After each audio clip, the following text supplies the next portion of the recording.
This is In Our Headphones. I'm Larry Mizell Jr. I'm in for Evie Stokes today, and I'm joined by Alex and Greg of Seattle's Black Whales. What's up, fellas? Hey. How's it going? It's good to have you here. Thanks for having us. Now, you guys are a veteran band. You started in 2009 or 8? I think it was 9. 9. I mean, it's hard to keep track. That's when the first record came out. Yeah, and it wasn't really, we just kind of did it. Understood. So it wasn't, no significant starting point, but. Understood. It was kind of hazy how it comes together sometimes. Yeah, just friends and had mutual interest in music. Right on. And you dropped a record last year, A Guide to Photographing the Sun. Am I saying that right? Correct, yeah. That's it. Last July, Yeah. I believe. Yeah. First record in like 11 years. Wow, yeah. That was a rough decade, I'll say. Yeah. It just a lot was forced to change. Right. Yeah. It's a kind way of putting it. Yeah, so COVID probably did have something to do with like the record taking its time, and Oh, you yeah. also had brain, brain issues. I had some health issues. Okay. And COVID, we were all just sitting around like everyone else, and we'd recorded that record we put out last year before that.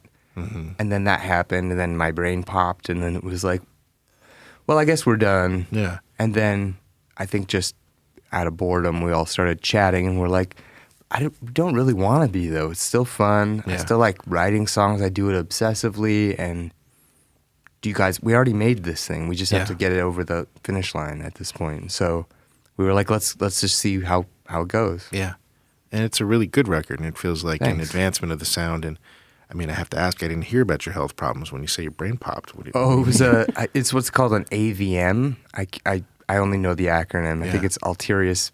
I can't remember, but it's a blood on the brain, basically. Understood. It's like blood vessels that shouldn't be there. They Yeah. develop there, and then they usually don't find it until you pass away, and they do some kind of like look, and there's no way to test for it, so it's just a ticking time bomb, and most people just like drop. Gotcha. So it was a shock, and it really very disruptive. When did this happen? Right. I woke up in the hospital, and the pandemic, the lockdown had just begun. So there was like nobody in the hospital, just one nurse, and she's like, I got a lot to tell you. 28 days later. I know it was. And it was like half the lights were off because there was no need to have them on in the hospital. It was just like, wait, so let me understand this. I'm in New Jersey. I kind of remember, but like catch me up to speed. And it was just, she's like, well, so there's this global virus.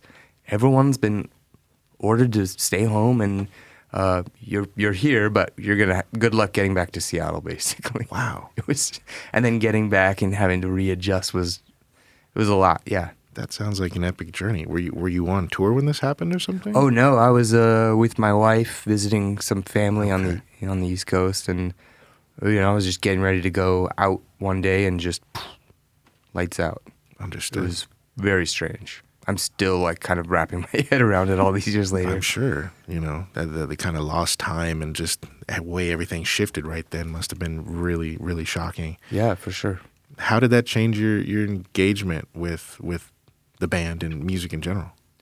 Oh, well, I mean, the main thing was I was pretty fuzzy because, it's like spilling coffee on a laptop. It just fries the circuits. And so I had some vestibular issues, some balance issues, and my left hand was like not doing what I wanted it to, and it was shaking. And so it was like, well, maybe I can't play guitar anymore, which has always been my vehicle. Mm-hmm. So I kind of switched over to like more key-based things, because at least I could just, redo it or what. It's just changed my approach. But again, that record was done. Yeah.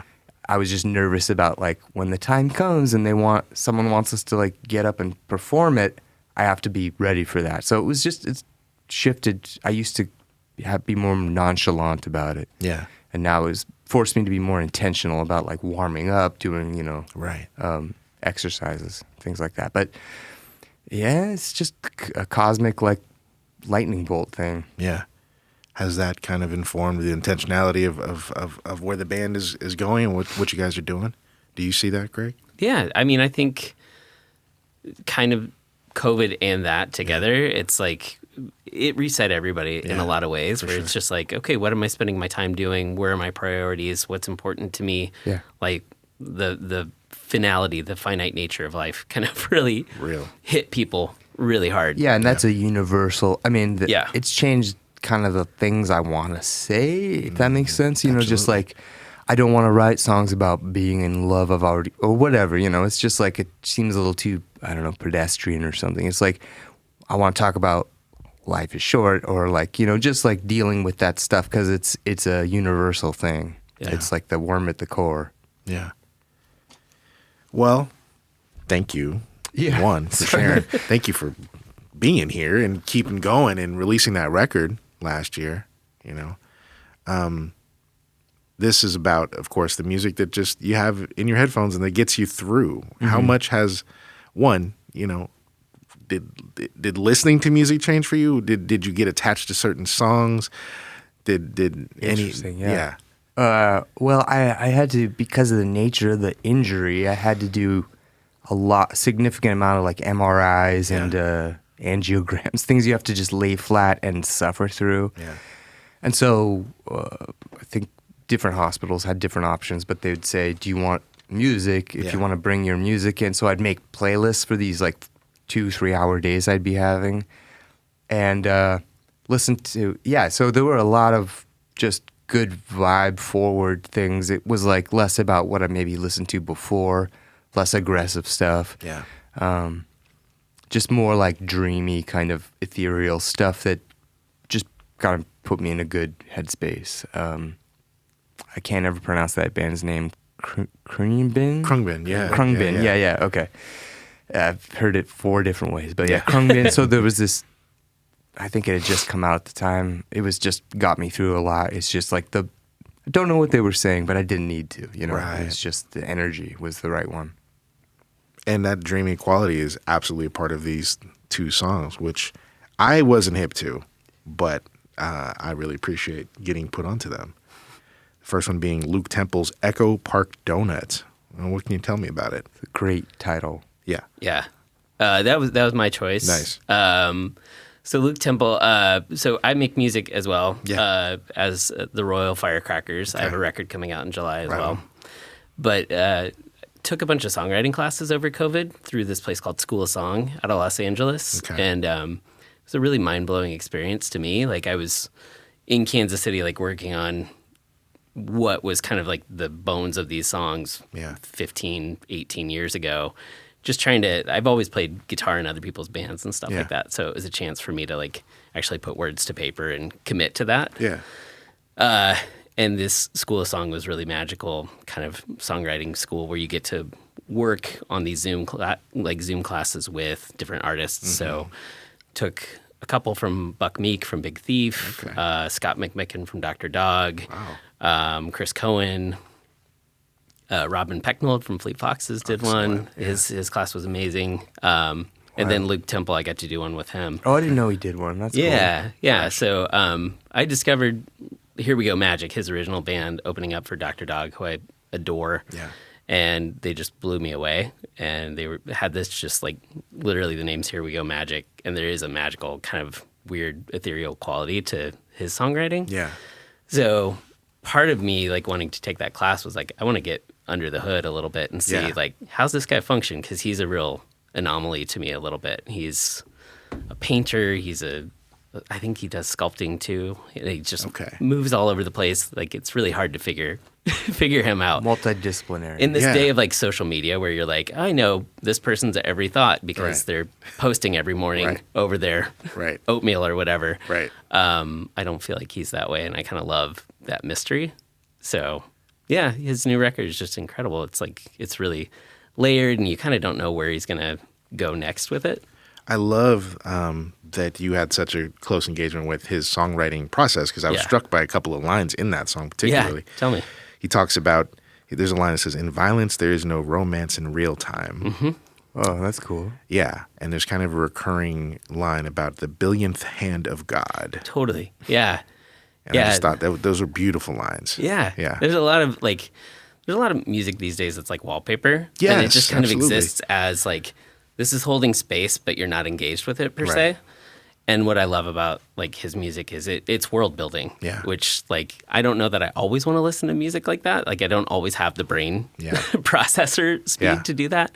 But when I do, I'm like, please, like put me in your world. I want to walk around in this and see what things look like through your eyes. And his way of writing is very much that way. What was that line again? The billionth hand of God. You are the billionth hand of God. Wow, yeah. It's one of those things I don't really understand it, but it's just it makes me think of just like, you are charged with glorious purpose or whatever, but Right. that doesn't make you special. It doesn't, yeah, Totally. You know what I mean? One Yeah. thing, yeah. There's Yeah. a lot of so I guess the There's song just one itself in a is billion. Yeah. the song itself is about like a violent incident that he and his wife witnessed at a donut shop in Echo Park in LA, where they live now. And yeah, there's just a lot of duality to it. Like it starts out with what is it? Stop me from believing that a better world is coming in, which like you're starting out as macrocosm as possible. Yeah. And then the next line is like the next verse starts with stop me from believing that a better song is coming on, where you're like drilling down into a very, very minute detail. Yeah. And I love that. And that billionth arm of God where you're like, okay, there is like this grand thing to it. Yeah. But also like, what does that mean when there's a billion other people doing this thing with this same purpose? So Right. it's like, is it great or is it kind of mundane? Yeah. Or are these labels fairly meaningless? Right. Right on. Well, let's listen to that. Luke Temple, Echo Park Donut.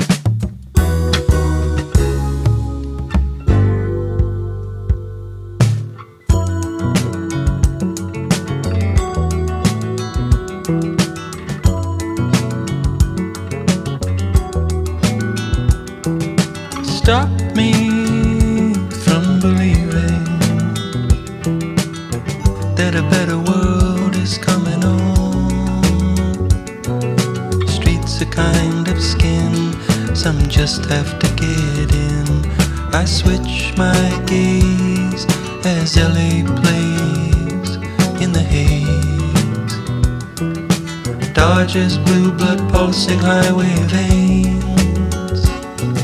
Stop me from believing that a better song is coming on. Shattered glass upon his head, he's blue, he is in red. We ran to shut the door, could not rewind. In violence there is no romance in real time. And oh my, the moon's some kind of spy. At night, it's yellow light. You are the billionth hand of God, covered in pain. Pray for rain. You are the billionth hand of God, billionth hand of God.